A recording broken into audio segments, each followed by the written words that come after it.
What is up, bros, bears, muscle mummies, and everything in between? As always, this is Patrick, Full Primal Power, your mom's favorite powerlifter, top 50 powerlifter of all time. Welcome back to another episode of I Say It's Light, but it's probably not. So I guess it's a quantum physics episode today because the laws of the uncertainty. It's not the uncertainty principle, but the property matters of photons being both wave-like and particle-like, depending on how you observe it. So today, since you guys are observing me do squats, it's not heavy. But me doing squats, it's also not heavy, but it's heavier. But if someone else did it, it would be heavy. I lost my train of thought halfway there for a second, and then I regained it. And slam dunk, y'all wouldn't have even noticed. Would you have? You absolutely would have. Anyways, what we got going on today? It's a squat day. Now, we are 5 weeks out from the American Pro 3, the Super Bowl of powerlifting, where we aim to come home once. I almost said once again with the highest total, but the 2 times that I have competed at the American Pro, I've not come home with the highest total. Just the biggest squat and biggest bench. So I guess it's something significant. But it's going to be, coming in second, I think, both times, total-wise. I say that it's going to be more difficult, but I actually have someone in my own weight class that I'm competing against. It's not going to be a 308 that's going to come in and win the day like last year, where it was, not last year, but the year before it was Andrew House. I think that's still his all-time PR total. He's only competed once since. Once you get to a certain point in powerlifting, your ability to compete more than once or twice a year is kind of dries up. Like your mom's ability to stay moist for anyone except for me. So what we got going on today, we've got a kind of strange day because last week we had a really heavy squat day where we did 885 for 2. Go check that video out. Not going to link it because I'm a lazy. I can't say the word that I was going to say. Anyways, last week we did 885 for 2 and did a weekly training total of 2150 for at least doubles, where we also benched 600 for a double in a slingshot. So there's an asterisk there on the coolness of the week. And then we finished off the week with a 665 doubles. So check those videos out if you would like to continue to follow along with my training progress as we get closer and closer to the American Pro. That being said, we're 5 weeks out, which means we can't really take a deload right now. It's we are, but we aren't. It's a down undulation when it comes to the volume, but also the volume isn't going to recover from this undulation. So we've got a 3x2 today, and the way that we're pressing our tonnage is synthetically. We are synthetically increasing our tonnage because all we're doing is the 3x2. We're doing a 3x2 in my training wraps. I've got 2 sets of wraps. I've got my comp wraps, which admittedly, it takes 2 people to wrap me. And I've got my training wraps, which I can wrap myself in the gym and just be easy breezy cover girl, have a good time. So we're putting on the training wraps today because it is Tuesday and my gym is fairly empty on Tuesdays. It's pretty busy Monday, Wednesday, Friday. And then people do their accessories some other point throughout the week. Not quite sure when those exact dates are. I know I've run into a couple of the homies throughout the weekends because my weeks have been kind of on a slider recently. Not recently, but this training block, this peaking block.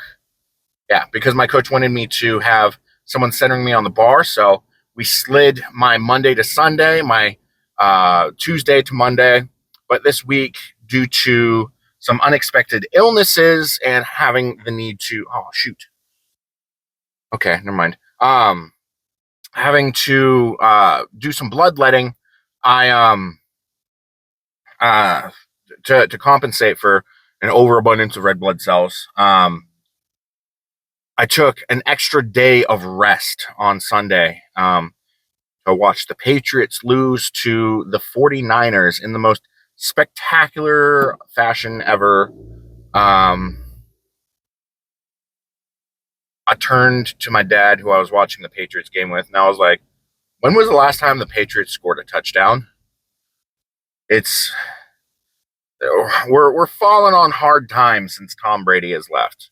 We had one or two good years, one good year with Cam Newton, where we barely missed the playoffs, and then that one good first year with Mac Jones, where we lost in the first round of the playoffs, and then ever since, it has been train wreck after train wreck. And at least we're doing better than the Jacksonville Jaguars. I say this while Jacksonville is 0-4, but their high-end potential is much higher than that of the Patriots. Where the Patriots, they're operating just about where everyone expected them to be this year. So, anyways, I haven't actually. I've been talking for like 6 minutes, and I haven't actually told you guys what I'm doing for training today. And it is 6:45 on the bar in the training wraps with between 125 and 175 in band tension. So we've synthetically increased the tonnage with the usage of band tension. It's basically like fake pounds. Adding bands to your bar it doesn't make it any heavier. It just makes it more difficult because the bands weigh ounces. So it's synthetic. Anytime you use bands to increase your tonnage, it's synthetic. It's not real weight. Band weight is not real weight. I'm just going to reiterate that a couple times until you guys join my cult of being stronger than most everyone else. It's a cult, I swear. We've started it, and anytime you meet a new lifter, you say, "What's up, little guy?" And that's how you've joined the cult. Making sure people know that they're weak all the time. Yes, absolutely. Greatest cult on earth. Yes. Anyways, so got 3x2, 645 plus 125 to 175. So that's 780 to 830 at the top. Walked out. I did not do the math in my head before I went and did the plan, but yeah. Yeah. And then we've got our regular accessory movements, which is lunges, and then also abs. Assuming my abs don't cramp up and I get indigestion. That wasn't fun. But we are turning into the gym now, so I will see you guys with my post commentary recap in just a moment. Hey, pierced my nipples and get out in the thunderstorm, boys. That squat day was electrifying. So let's break it down for you, boys and girl, singular. So we started off with our priming work, and I'm finally getting out of the habit of calling it pre-fatigue work. So priming work is lat prayers, straight arm lat prayers. Not heavy, just looking to get some blood flow going, not looking to get a pump or anything of that kind. And then we superset that with single leg roller coasters. Single leg roller coasters allow you to kind of tap into the neural connection with your balance systems. That sounds like a tutti frutti snooty word, which probably isn't an actual thing, but It's almost like warming up your ability to control your center of mass. Not your center of mass, but like where it is on your feet. It builds that connection with where you feel it on your foot, and being able to control what parts of your foot you're emphasizing certain parts of the movement. Um, Basically, you take a dumbbell or a plate or something, and you do a almost like a Dimmel deadlift down to the knee on a single leg, and then you rock it back and forth. And if you haven't done these and your coordination is a little because let's be honest, we didn't do real sports because powerlifting doesn't require coordination until you get to a higher level, and then the coordination actually becomes very relevant, and you haven't ever practiced your coordination, so you kind of suck at it. It's going to throw you all around. So, yeah, I've been doing these for almost 2 years, and I'm getting a little better at them, and I'm doing them real good, real nice, and it's showing on my squats.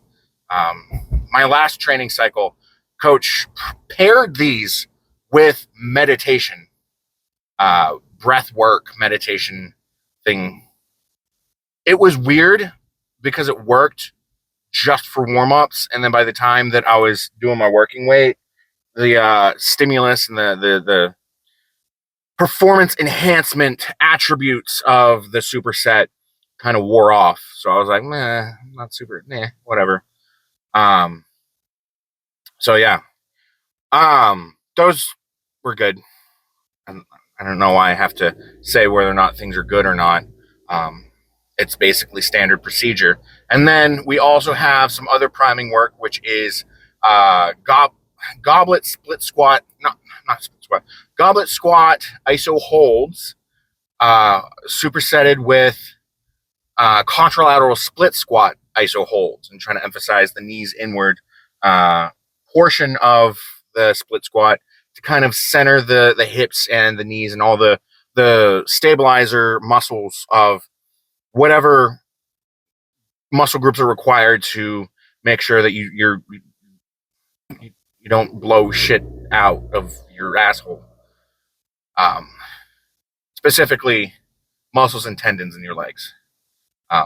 That'd be a painful predicament.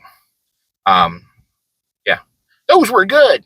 And then we started to warm up. Now, I think I've watched more midget porn than done banded squats.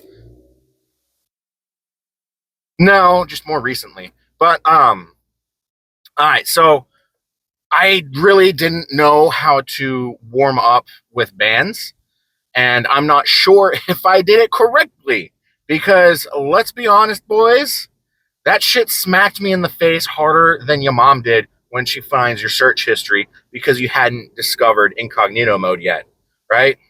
Um, Especially because the police came knocking because you were like 12 and you were like 12-year-old naked girls.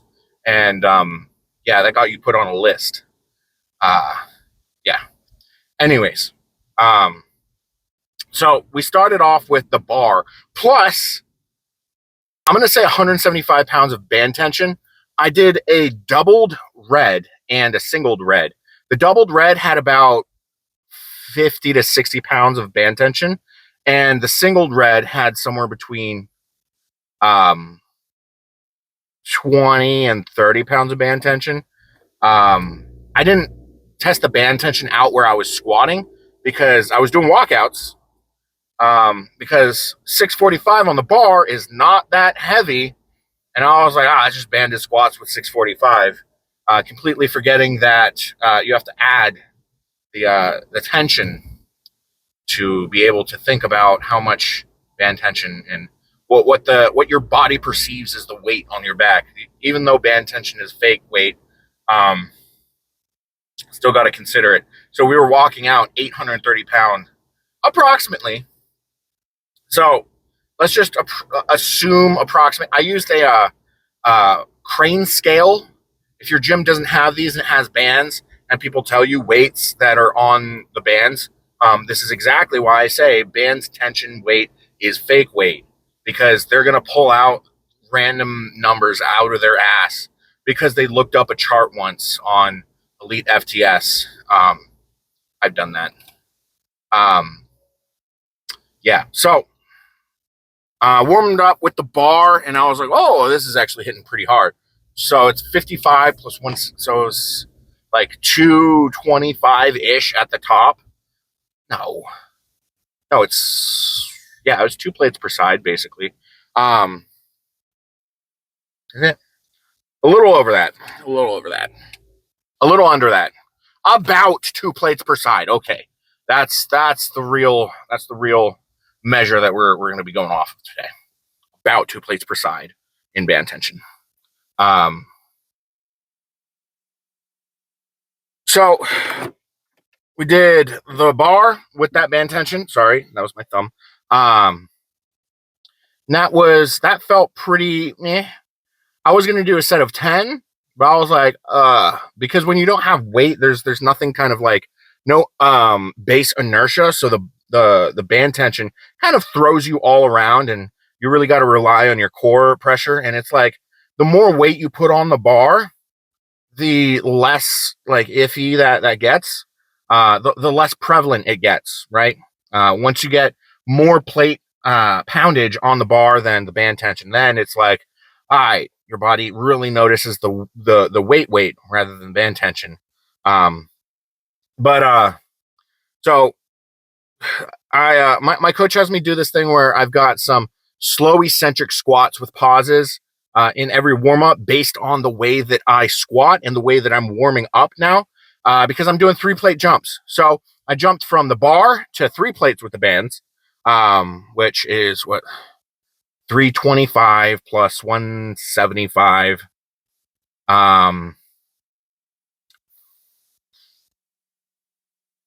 almost 600 pounds, about 600 pounds, 600 pounds on the dot, mathematically.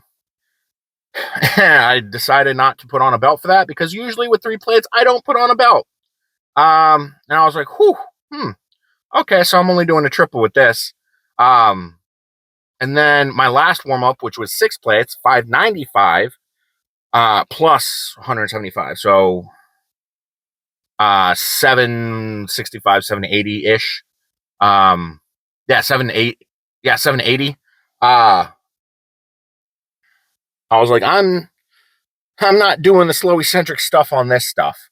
And you can kind of see me roll my eyes after the first rep, because yes, I did poop on the first rep. And I was thinking to myself, do I re-rack this? And then I said, nah, it wasn't as bad as my 885 poop. So let's just keep going. And I pooped a little more. And I re-racked the bar after that second rep, and I went, fuck. And one of the homies was like, are you okay? And I'm like, yeah, I pooped. And he was like, okay. Patrick doing Patrick things.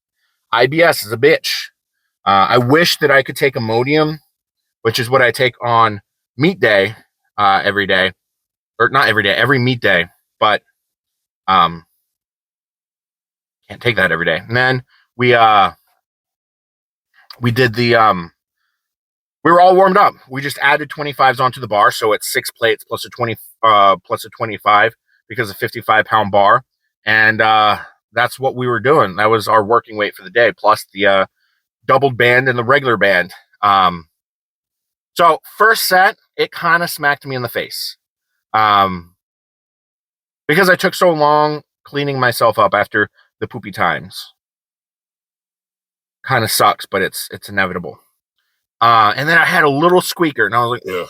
So the second set didn't take as long, but it was still more time than I would like. And at the bottom of the second set, or second rep, I noticed a little bit of like a tweakage, and not a tweakage, but like a twitch at the bottom. And on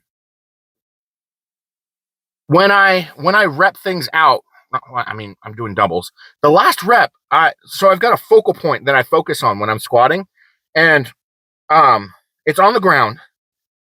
And I find that without fail, almost every single last rep of a set that I'm doing, I'm focusing on it, and once I start to come up, it pops up, and I'm like, oh, and it's like I guess it's similar to the way that I do my deadlifts, where it's like I like jerk my head up, and it's almost it kind of